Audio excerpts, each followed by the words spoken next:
आता आपण 1 वाटी घेवड्याची डाळ घेऊया आणि ती कुकरमध्ये शिजण्यासाठी टाक. डाळ आपण स्वच्छ पाण्याने धुवून घेऊयात.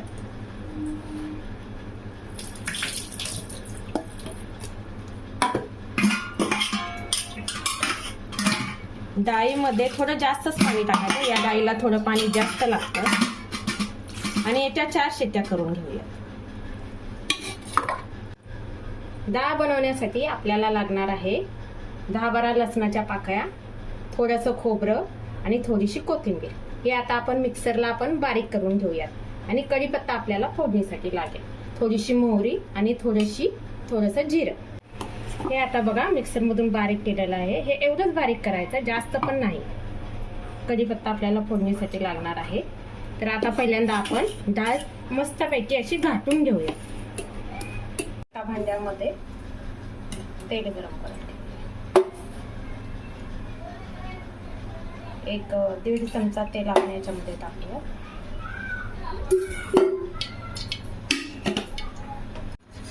एक चमचा मोहरी टाकूया.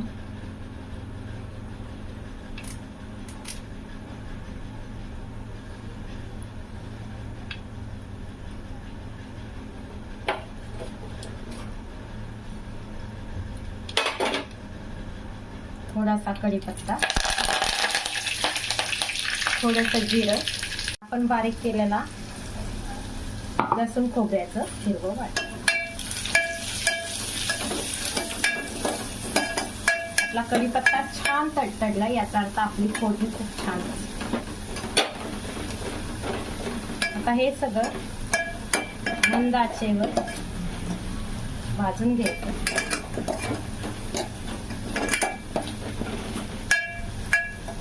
बघा हे भाजलं जात आहे. आता हे भाजतच असताना याच्यामध्ये 1-1.5 चमचा लाल तिखट टाकायचं, घरगुती लाल तिखट टाकायचं आणि ते आपण याच्यामध्ये छान भाजून घ्यायचं.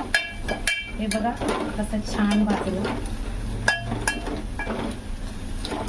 आता आपण याच्यामध्ये बारीक केलेली डाळ टाकायची.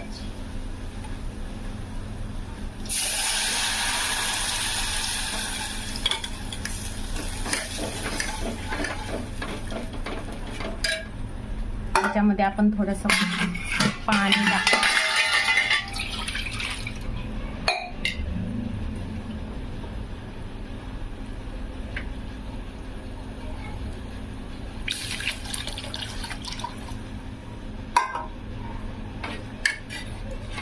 हे बघा तेवढं आपल्याला घट्ट हवंय तेवढं पाणी टाकून आपण करून घ्यायचं. तुम्हाला समजा पातळ हवे असेल तर तुम्ही त्याच्यामध्ये अजून पाणी टाकू शकता. आता आपण याच्यामध्ये मीठ टाकूया.